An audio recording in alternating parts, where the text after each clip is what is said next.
Tetapi apa yang kita boleh lihat di luar sana, isu perkauman sering kali dimainkan dan malahan tidak salah jika saya nyatakan semakin memburuk.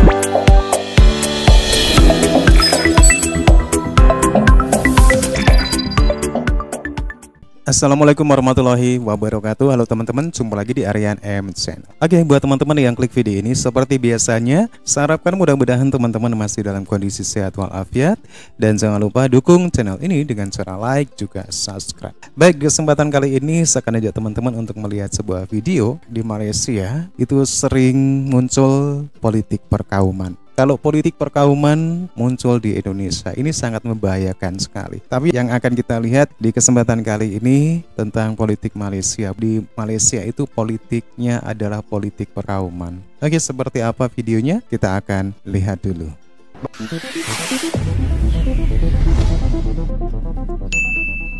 Assalamualaikum warahmatullahi wabarakatuh. Salam jumpa kembali dengan kami di channel ini. Salam Pancasila dan salam damai untuk kita semua. Ya, sistem politik Indonesia dan Malaysia memang berbeda, sehingga Indonesia masih menjadi sorotan dari negara tetangga ini, terutama pada masa-masa pemilihan umum baru-baru ini.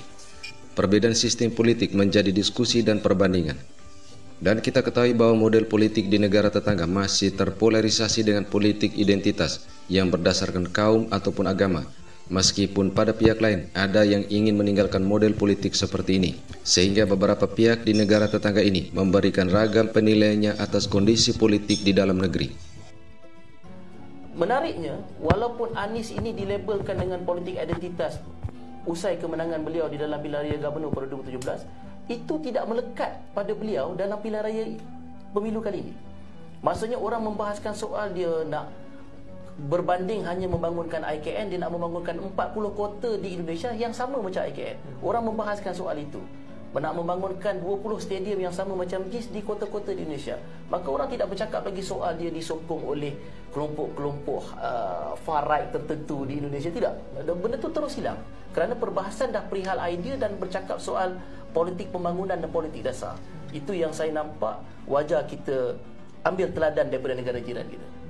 Apabila saya menjawat jawatan Menpora ataupun Menteri Pemuda di Malaysia, saya lihat masalah terbesar di Malaysia bukanlah isu parti politik atau personality politik, pemimpin politik, tetapi masalah utama adalah sistem politik kita yang sangat lapuk, tua dan usang.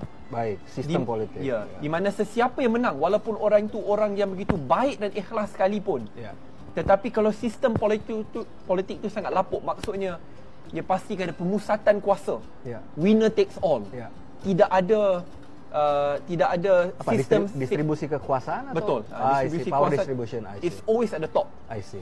So walaupun kamu begitu baik, tapi kalau sistem itu dikekalkan, otoriter gitu ya maksudnya. Orang baik itu boleh jadi orang yang jahat kerana sistem politik itu sistem politik yang lapuk. Tidak ada semak imbang yang kuat.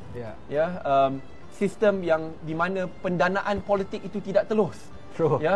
Persoalan politik Malaysia dan parti politik Malaysia ini, dia sebenarnya tergantung kepada politik orang Melayu, kerana itu yang menjadi perpecahan dan perdebatan pada hari ini. Dan saya rasa orang Melayu sendiri pun dia letih, dia tak tahu pilihan apa yang ada. Mereka ditakutkan dengan perkara sebegini. Masalah mereka tidak ditampilkan dengan pilihan-pilihan lain, dan pilihan-pilihan ini memerlukan satu nuansa politik baru ataupun ikon politik baru yang nak lead perkara ini. Dan benda ni sebenarnya mengambil masa, tetapi masalahnya Malaysia ni tidak ada masa lah. Kalau kita bercakap kata kematangan politik, perubahan politik yang berlaku, kira 10 tahun baru nak jadi, mungkin itu timeline yang akan berlaku, kerana dalam 10 tahun lagi mungkin kita akan duduk di bawah Myanmar, dan pada ketika itu kita punya trade makin lemah, dan pada ketika itu bila rakyat semakin miskin, dia punya konflik sosial akan bertambah.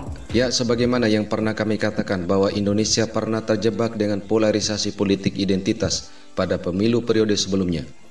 Namun situasi ini tidak bertahan lama karena seiring dengan mencairnya situasi politik dalam negeri antara para negarawan.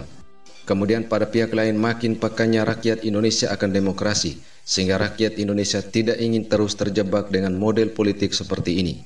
Namun Oke teman-teman ya, politik identitas ataupun politik perkauman dalam suatu negara ini memang sangat berbahaya sekali. Karena kenapa? Ini akan memunculkan kekuatan yang hanya mementingkan golongan ataupun kaumnya sendiri. Inilah yang tidak diinginkan di Indonesia. Tapi di Malaysia nampaknya sering terjadi ya politik perkauman. Ini berbeda dengan negara tetangga yang terkesan masih terjebak dengan politik perkauman ini. Bagi saya, isu perkauman ni makin memburuk dan ketegangan antar kaum ni semakin meningkat. Dan ahli politik seperti saya pernah katakan, ahli politik haruslah memainkan peranan sebagai orang tengah untuk memupuk persefahaman, bukan merumikan masalah lagi. Kalau you champion untuk satu kaum dengan cara yang baik, jangan champion sampai mengintimidasikan kaum yang lain. Ini akan mencetuskan satu keadaan perkauman yang lebih teruk. Bagi saya, dalam keadaan hari ini, malangnya masih ada pihak-pihak yang cuba mengambil kesempatan memainkan sentimen perkauman dan sebagainya untuk kepentingan peribadi. Sebab itu, sebagai contoh, selagi ada pihak yang menggunakan sentimen ini untuk berkuasa, mengapi-ngapikan sentimen perkauman, maka bagi saya masih banyak ruang untuk kita mainkan peranan. Kita kena tolak pemimpin yang mewujudkan dua darjat, pemimpin yang masih mengekalkan sifat-sifat buruk. Semakin berkembang, teknologi semakin maju, tetapi apa yang kita boleh lihat di luar sana, isu perkauman sering kali dimainkan dan malahan tidak salah jika saya nyatakan semakin memburuk. Ini disebabkan oleh apa? Ini disebabkan oleh ahli-ahli politik di luar sana yang mana jagoh untuk memainkan isu perkauman, mengapi-ngapikan rakyat Malaysia untuk mendapat undi dan sokongan, yang mana hari ini mereka bercakap soal kaum, bercakap soal bangsa tanpa memikirkan perasaan bangsa lain. Kemudian bila tiba hari undi, mereka pula meminta-minta undi daripada bangsa yang lain. Jadi kita sebagai rakyat lah, kita jangan termakan kata-kata buruk ataupun hasutan-hasutan ahli politik yang sentiasa memainkan isu perkauman untuk mendapat undi. Mereka ni nak mencipta kesenangan mereka saja tanpa memikirkan apa yang terpaksa dihadap oleh masyarakat di bawah. Okey, jadi kita sebagai rakyat Malaysia yang dikurniakan akal fikiran seharusnya boleh berfikir. Okey, ambil poin yang saya nyatakan tadi bahawasanya jika kesalahan ataupun keburukan itu dilakukan oleh seseorang individu, maka kesalahan itu adalah kesalahan individu, bukan kesalahan agama, bukan kesalahan bangsa. Saya, politik Melayu ni sepatutnya tidak sihat untuk negara kita, sebab negara kita berbilang kaum.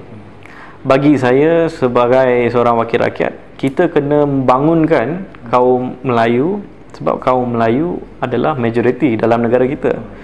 Jika kita nak memajukan negara kita, kita kena fokus majoriti. Dalam masa yang sama, kita tidak boleh lupa kaum-kaum lain seperti kaum Cina, kaum India, kaum Kadazan, Iban, ni semua, Sabah Sarawak. So bagi saya tak payahlah kempen pro Melayu, pro Cina, pro India, tak perlu. Kita kena kempen untuk dapatkan pemimpin yang pro Malaysia. Itu yang kita perlu menekankan di sini. Ya, ini bukan yang benar. Bagi tahu selamatkan Melayu ni semua. Bagi saya ramai kawan-kawan Melayu dan daripada kecil memang banyak kawan-kawan Melayu. Mereka pun tak suka dengan perkara itu.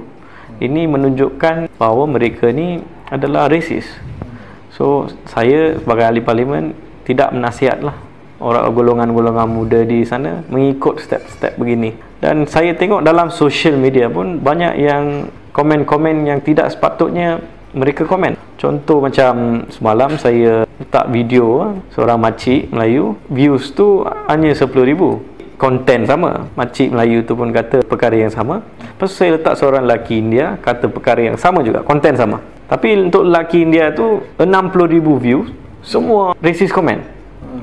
Saya pun tak tahu kenapa, dari mana dia orang datang, tapi itu bagi saya tak sihat untuk negara kita lah. Ya, politik Indonesia berdasarkan pada prinsip dan nilai-nilai demokrasi Pancasila, yang mana di dalamnya terkandung nilai ketuhanan, kemanusiaan, persatuan, kerakyatan, permusyawaratan, dan keadilan sosial.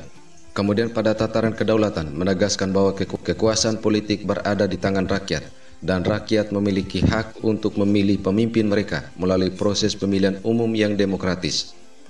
Meskipun usia negara Indonesia sudah mencapai 78 tahun lebih, Namun hal ini bukan berarti kematangan politik di Indonesia sudah sangat baik. Akan tetapi terus berproses untuk memperbaiki dan meningkatkan kematangan berdemokrasi seiring dengan perkembangan zaman. Oke, demikian sekilas video ini. Wassalamualaikum warahmatullahi wabarakatuh. Oke teman-teman ya, demikian satu buah video dari Atanwa Media. Kalau melihat video ini dari pendapat-pendapat orang Malaysia ataupun politikus Malaysia, memang benar apa yang dikatakan, politik di Malaysia itu masih sering mengandalkan politik perkauman. Di mana ini sangat berbahaya sekali untuk sebuah negara, di mana negara itu kita tahu tidak hanya terdiri satu kaum saja. Begitu juga Malaysia. Ada kaum Cina, Melayu, dan juga India sebagai mayoritas adalah Melayu. Tidak seharusnya untuk memakai politik perkauman yang pada akhirnya hanya melahirkan satu kekuatan yang tidak adil, yang mengutamakan kepentingan golongan tertentu saja. Mudah-mudahan ini tidak terjadi di Indonesia. Bagaimana Indonesia terdiri dari banyak banget suku-suku, kalau sampai terjadi politik perkauman, ini akan sangat membahayakan sekali. Oke teman-teman ya, demikian satu buah video, dan menurut teman-teman gimana? Silakan teman-teman bisa berkomentar, tetapi jangan sampai lupa like and subscribe. Terima kasih dan wassalamualaikum warahmatullahi wabarakatuh.